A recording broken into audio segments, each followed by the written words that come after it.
ये था कि जो नौकरी थी उसमें हमको एक जो शांति होती है, पीस थी, वो नहीं थी। तो फिर बीच में फिर कोरोना आ गया। कोरोना के अंदर जैसे ही फिर सबकी लाइफ थमी तो फिर लगा यार हम कहाँ दौड़ रहे हैं, कभी पूरे सुबह जाते हैं फिर उसके बाद शाम को आते हैं। तो मुझे ये वाली लाइफ पसंद नहीं आई। अपना खुद का बिजनेस करना है, मेहनत करनी है, अपने लिए करनी है, दूसरे के लिए नहीं करनी है। पहले साल हुआ नुकसान, दूसरे साल मैं उस लेवल अप लाया, उसके बाद फिर प्रॉफिट हो रहा है। ऐसा कोई नहीं है कि आप सोचो कि यार पहले साल ही मैं करोड़पति बन जाऊं, क्योंकि ऐसे करोड़पति बनते नहीं है। करोड़पति बनने के लिए बहुत साल लगते हैं, बहुत टाइम लगता है, बहुत पैसा लगता है, बहुत मेहनत लगती है, बहुत हिम्मत लगती है, तब जाके पैसा बनता है। तो दोस्तों अक्सर लोग बिजनेस में फेल हो जाया करते हैं, कहते हैं कि बिजनेस ही बेकार है, जबकि कोई बिजनेस बेकार नहीं होता, बिजनेस करने वाला बेकार होता है। दोस्तों आज की इस कमाल की वीडियो में मैं आपको 35 साल के एक ऐसे युवा से मिलाने जा रहा हूं जिसने 3 साल पहले इसी बिजनेस से नुकसान उठाया और आज इस बिजनेस से वो साल का 10 से 12 लाख रुपए शुद्ध मुनाफा कमा रहा है। तो चलिए जानते हैं इस बिजनेस मॉडल के बारे में, मिलवाते हैं आपको सीधे उस किसान भाई से। सर नमस्कार। नमस्ते। कैसे हो सर? बस बढ़िया सर, आप बताइए। थोड़ा सा परिचय दीजिए सर हमारे दर्शकों को, हम लोग कहाँ पे खड़े हैं और क्या लोकेशन है फार्म की।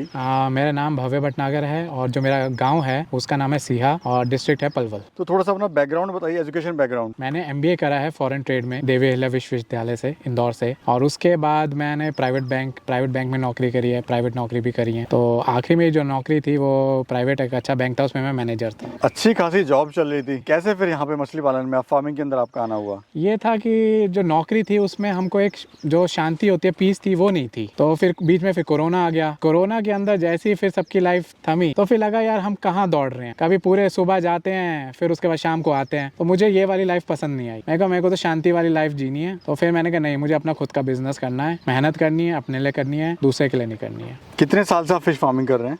मेरे को 3 साल हो गए हैं। और शुरुआत आपने जो करी थी वो कितने एरिया से करी थी? शुरुआत मैंने 2 एकड़ से करी थी। जमीन मैंने पूरी 4 एकड़ खरीद के करी थी, लेकिन मैंने तालाब पहले 2 एकड़ में ही बनाया। फिर मैंने देखा कि यार 2 एकड़ से थोड़ा टेस्टिंग करते हैं, फिर मैंने 3 करा। फिर मैंने पूरा आखिरी को पूरा 4 एकड़ को पूरा अपने एरिया को पूरा डेवलप करा। तो भव्य जी आपकी जो स्टोरी बड़ी दिलचस्प रही है जी। आपने एक तो जॉब छोड़ी, दूसरा उसी साल में यानी जब जॉब छोड़ने के पहली साल में आपको नुकसान हो गया। और अक्सर जब हमारा कोई भी युवा साथी है, कोई भी फार्मर या कोई भी बिजनेसमैन जब पहली साल में यानी पहली बार नुकसान उठाता है तो कहता है बिजनेस ही बेकार है, कई तरह की बातें बताता है, ऐसा नहीं होता, वैसा नहीं होता। तो सर क्या आपके अंदर क्या वो चल रहा था जो आपने फिर इसी बिजनेस की शुरुआत करी? देखिए, एक तो जब पहले साल जब मैं घुसा, मेरे को ये पता नहीं था कि किस टाइम पे अपनी मछलियां डालनी होती है। और दूसरा नुकसान मेरे को मेरी वजह से हुआ। मछली इसमें कोई गलती नहीं है। मैं जब घुसा था तो मेरे को आइडिया था कि कितना इसमें डिमांड और सप्लाई में गैप है। तो वो ये मेहनत करो तो यार आप सोचो कि यार पहले टाइम में ही आपको एकदम से आप ऊपर पहुंच जाओगे, तो पॉसिबल नहीं है। कम से कम 2-3 साल हर बिजनेस में लगते हैं। पहले साल हुआ नुकसान, दूसरे साल मैं उस लेवल अप लाया, फिर 30 उसके बाद फिर प्रॉफिट हो रहा है। और अभी तो मेरा और बढ़ेगा ही प्रॉफिट। तो हिम्मत नहीं हारनी चाहिए, पेशेंस का खेल है। और ऐसा कोई नहीं है कि आप सोचो कि यार पहले साल ही मैं करोड़पति बन जाऊं, क्योंकि ऐसे करोड़पति बनते नहीं है। करोड़पति बनने के लिए बहुत साल लगते हैं, बहुत टाइम लगता है, बहुत पैसा लगता है, बहुत मेहनत लगती है, बहुत हिम्मत लगती है, तब जाके पैसा बनता है।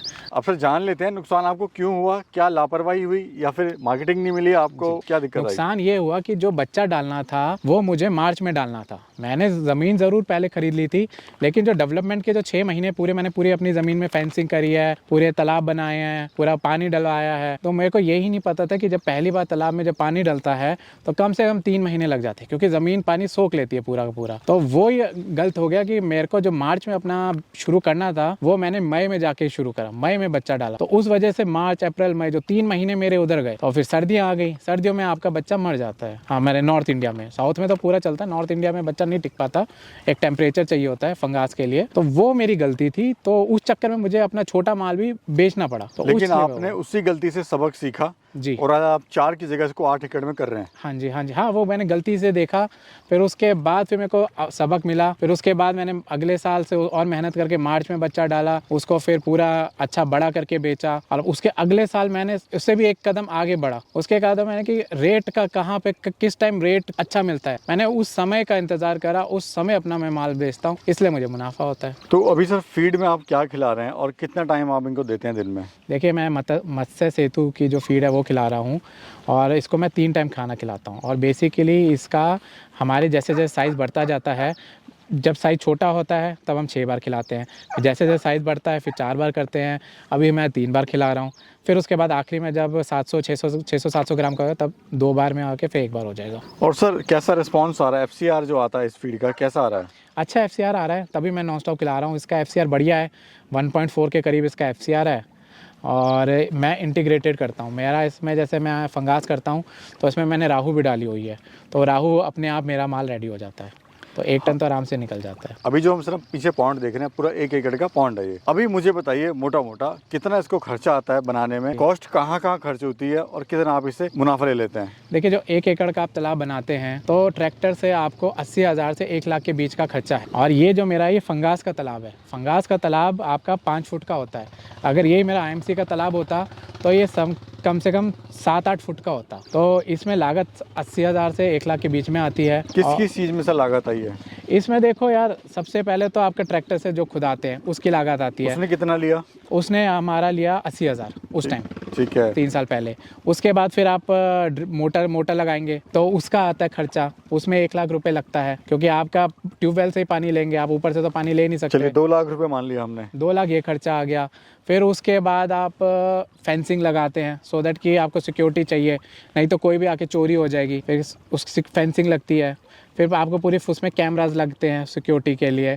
तो ये चलिए देखो ऑप्शन है, कोई लगाना चाहे ना लगाना चाहे। ना लगाना चाहे, हाँ। तो एक तो आपने जमीन खुदवाई जी, उसका खर्चा, प्लस बोरिंग कराई उसका खर्चा। जी जी जी। और बच्चा कितने का डाला आपने? मैंने डाला था 3.5 लाख का, 1 एकड़ में नहीं, अपने 4 एकड़ के मैं बता रहा हूँ। तो आप मोटा मोटा मान लीजिए 1 लाख का, 1 लाख से थोड़ा कम का बच्चा डाला होगा एक तालाब के, अगर आप ठीक है। अभी 3 लाख मान लेते हैं। 3 लाख मान बच्चा हो गया, आपका डिगरिंग कॉस्ट हो गई जी, और प्लस आपका ये फेंसिंग का हो गया। और खाने में क्या कॉस्ट आई सर? खाने में जो असली जो खेल है, फंगास और IMC का अलग अलग चलता है। तो अगर आप फंगास की बात करें, जिसका मेरा मेन 70-80% मेरा फंगास का बिजनेस है, तो इसके अंदर करीब 6 से 7 लाख की फीड डल जाती है, और जो माल है वो करीब 10 टन से ऊपर रेडी हो जाता है। यानी 1 साल में 6 से 7 लाख का माल फीड इसमें डल जाती है। जी जी जी जी जी। और आपको 10 लाख से ऊपर ये दे के चली जाती है, 10 से 12 लाख। तो सर अगर 7 लाख हमने की फीड ही खिला दी, 7 और 3 वो पूरा खर्चा 10 लाख, तो ये होगा सीधा सीधा। तो उसमें आप ये देखिए ना, एक फिक्स्ड कॉस्ट होती है, एक करंट कॉस्ट होती है। आप जो फिक्स्ड कॉस्ट लगा रहे हैं, जैसे तालाब खोदने का खर्चा या फिर आप जो बोरवेल का खर्चा, आप उसको काउंट मत करिए। एक ऑपरेशन कॉस्ट होती है, एक फिक्स्ड कॉस्ट होती है। फिक्स्ड कॉस्ट को आपने एक बार लगाया और वो एकदम से मिलते, उसको आप भूल जाइए। आप वो लगाने है। आप सोचो कि भैया मेरी जो फिक्स्ड कॉस्ट है वो भी पहले साल निकल जाएगी, वो ऐसा नहीं होता, वो कहीं नहीं होगा। आप सिर्फ ऑपरेशन कॉस्ट पे ध्यान दीजिए। ऑपरेशन कॉस्ट का मतलब होता है कि भैया मेरे को बिजनेस करने में स्टार्टिंग अभी क्या लागत लग रही है। वो जैसे कि लेबर की कॉस्ट हो गई, 10 से 12 हज़ार जो लेबर की सैलरी होती है। फिक्स ये जो आप फीड डाल रहे हैं उसकी कॉस्ट हो गई, या फिर जो बिजली का बिल होता है वो हो गई। ये आपकी ऑपरेशन कॉस्ट होती है। आप उसको देखिए कि उस पर आपका कितना खर्चा बैठ रहा है और आपको मुनाफा कितना हो रहा है। तो ये 6 लाख का होता है। अभी सर मुझे ये बताइए कि जो बच्चा इसमें डाला था जी, वो कितने का आपको पड़ा था? देखिए, जो बच्चे की जो कॉस्ट होती है वो 6 रुपये से 7 रुपये के बीच की होती है। 10 ग्राम का बच्चा, वैसे तो छोटा भी आता है, उसे 100 लाइन का बच्चा बोलते हैं। हम 100 लाइन का बच्चा डालते हैं मार्च में, वो आता है 6 रुपये का। और एक तालाब में आप 15,000 से ऊपर आप डाल सकते हैं। तो भैया अगर आज बच्चा डाला तो कितने दिन में कितने किलो का हो जाता है वो? देखिए, ये 5 महीने में रेडी हो जाता है माल। आप जैसे मार्च में अगर बच्चा डालते हो, मार्च, अप्रैल, मई, जून, जुलाई के एंड तक, अगस्त में आपका हार्वेस्टिंग का टाइम शुरू हो जाता है। और उसके बाद आप फिर से आप दूसरा बच्चा डाल सकते हो और उसको आप दिसंबर के में आप अपना उसे बेच सकते हो। ऐसे लोग हमारे यहाँ पे 1.5 फार वो कल्चर करते हैं। एक पूरा कल्चर कर लेते हैं 1 किलो का, दूसरा कल्चर करते हैं वो 500-600 ग्राम में निकाल देते हैं। सर एक तो कॉस्ट जो होती है वो 2 तरह की आती है इसमें जी एक तो फिक्स कॉस्ट आ गई जी जो आपकी 1 टाइम लगनी है जी और एक होती है रनिंग कॉस्ट। जी। तो रनिंग कॉस्ट में पर एकड़ में कितनी किस किस चीज़ में आप खर्च करते हैं? देखिए, रनिंग कॉस्ट में आपका सबसे पहले तो होता है फीड का खर्चा। ठीक है, आप देखिए जितनी फीड खिलाएंगे उस हिसाब से आपका माल बढ़ेगा। अगर आप सोचेंगे मैं फ़ीड कम खिलाता हूँ और माल बढ़ जाए, वैसा नहीं होगा। जितने किलो आप फीड खिलाएंगे उसी हिसाब से आपका माल रेडी होगा। जैसे मान लीजिए कि अगर मुझे 1 किलो करनी है मछली को, तो मुझे मान के चलिए 1 किलो 300 ग्राम या 1 किलो 500 ग्राम तक का, 1.5 किलो मान लीजिए, 1.5 किलो आपको फीड 1 किलो करने के लिए रेडी करनी पड़ेगी। अगर मुझे इस तालाब से 10 टन माल निकालना है तो मान के चलिए मुझे 15 टन खाना खिलाना ही पड़ेगा। अगर आप 15 टन खाना नहीं खिलाएंगे तो आपका 10 टन माल रेडी नहीं होगा। आप सोचेंगे कि उससे माल रेडी हो जाए, वो नहीं होगा। 10 टन निकालना है तो 15 टन आपको फीड खिलानी पड़ेगी, मोटा मोटा हिसाब है। तो अभी सर फीड में आप क्या खिला रहे हैं और कितना टाइम आप इनको देते हैं दिन में? देखिए, मैं मत्स्य सेतु की जो फीड है वो खिला रहा हूँ और इसको मैं 3 टाइम खाना खिलाता हूँ। और बेसिकली इसका हमारे जैसे जैसे साइज़ बढ़ता जाता है, जब साइज़ छोटा होता है तब हम 6 बार खिलाते हैं, फिर जैसे जैसे साइज़ बढ़ता है फिर 4 बार करते हैं, अभी मैं 3 बार खिला रहा हूँ। फिर उसके बाद आखिरी में जब 600-700 ग्राम का होगा तब 2 बार में आके फिर 1 बार हो जाएगा। और सर कैसा रिस्पॉन्स आ रहा है, एफसीआर जो आता है इस फीड का कैसा आ रहा है? अच्छा एफसीआर आ रहा है, तभी मैं नॉन स्टॉप खिला रहा हूँ। इसका एफसीआर बढ़िया है, 1.4 के करीब इसका एफसीआर है। और मैं इंटीग्रेटेड करता हूँ, मेरा इसमें जैसे मैं फंगास करता हूँ तो इसमें मैंने राहू भी डाली हुई है, तो राहू अपने आप मेरा माल रेडी हो जाता है, तो 1 टन तो आराम से निकल जाता है। हम देख रहे हैं सर इस कट्टे पे सीबा लिखा हुआ है जी, इसका क्या मतलब है सर? जो सीबा जो है ये सरकारी एक इंस्टीट्यूट है, इन्होंने मत्स्य से सेतु के साथ लिंकअप करा था और दोनों ने मिलकर एक फार्मूला बनाया था। जो फार्मूला है उससे इन लोगों ने अपनी फीड रेडी करी है। सर जो हम ज़मीन देख रहे हैं ये आपकी खुद की है अपनी या लीज पे आपने ली हुई है? नहीं, ये मैंने बाई करी थी, ये मैंने ज़मीन बाई करी थी, उसके बाद ही मैंने बिज़नेस शुरू करा। सर 1 एकड़ से कितनी मछली निकलती है, कितने किलो मछली निकलती है? अगर आप फंगास करेंगे तो आपका 10 टन माल आराम से रेडी हो जाएगा, इसमें कोई बुराई नहीं है।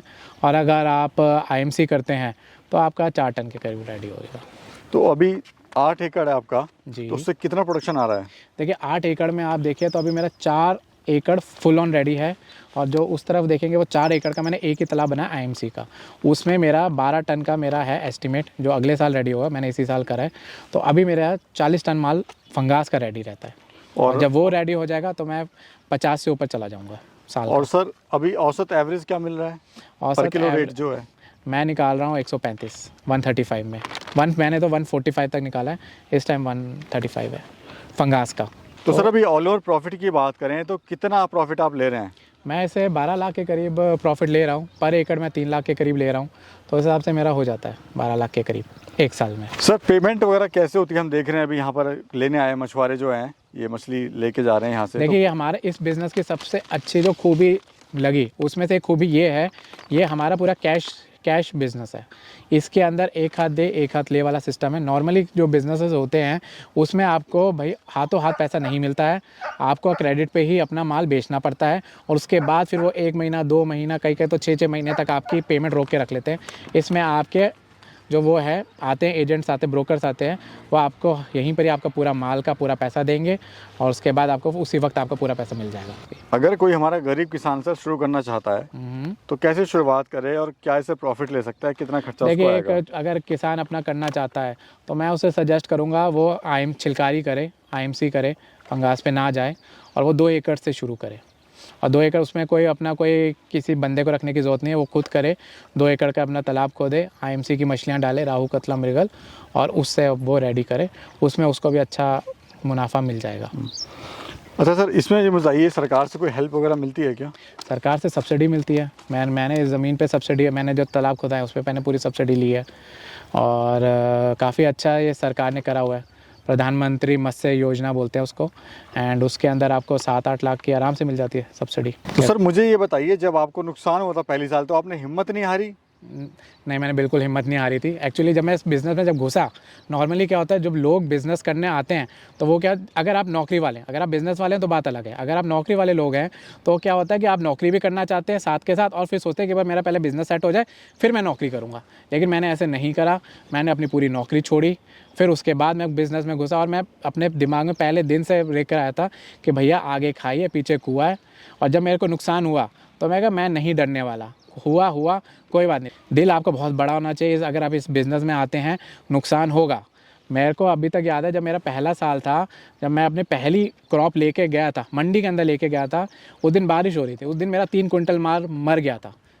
पहले दिन जब मैंने माल बेचा तो मेरे को इतना बड़ा बुरा लगा था, और उस टाइम मुझे किसी ने बताया ही नहीं था कि भैया आप जब तालाब शिफ्टिंग करते हैं तो कितना आपको माल एक ट्रक के अंदर डालना होता है, और कैसे उसमें क्या क्या चीज़ें डालनी होती है सो दैट आपका माल ना मरे। उस दिन बारिश भी हो रही, मुझे अब तक याद है 3 कुंटल माल मरा था, लेकिन मैंने हिम्मत नहीं हारी। मेरे सामने पूरी मरी हुई मछलियाँ थी। बट देखो खेल सारा हिम्मत का है। आज वही दिन है सर, उस टाइम आपको 0 इनकम हुई और आज 3 साल बाद के बाद आप इसी हाँ से। यार, अब देखो बिज़नेस के अंदर अब जैसे मैंने अपना पूरा बना लिया, अभी मैं ये नहीं बोलूँगा भैया मैंने बहुत ज़्यादा कर लिया। अभी मैं रनिंग प्रोसेस में हूँ, और वो मुझे पता है कि 15-20 साल में मैं अपना ठीक ठाक कर लूँगा। अभी मैं लाइफ अपनी शांति से जीता हूँ, आराम, बहुत रिलैक्स मोड में रहता हूँ। मेरे को ये नहीं कि भैया सुबह 9 बजे ऑफिस के लिए भागना है, शाम को 6-7 बजे घर आ रहा हूँ। यहाँ पे मैं आराम से रहता हूँ, कहीं 11 बजे भी आना ठीक है, नहीं आता तो नहीं आता, कैमरे में मैं देखता रहता हूँ। पर ये है आपको ध्यान रखना पड़ता है। आप सोचो कि यार मैं अपनी साइट किसी और पे छोड़ दूँ और मैं हफ्ते में एक बार आऊँ, तो वैसे बिज़नेस नहीं सक्सेसफुल होता है। आपको कमांड आपको ही अपने हाथ में रखनी होती है और आपको अपने लेबर को बताना होता है कि कैसे काम चल रहा है और उस पर आपको पूरा ध्यान रखना होता है। बस छोटी सी बात है। बहुत बहुत शुक्रिया सर, आपने बहुत अच्छी इन्फॉर्मेशन दी हमारे किसान भाइयों के लिए। शुक्रिया सर। आपका भी शुक्रिया।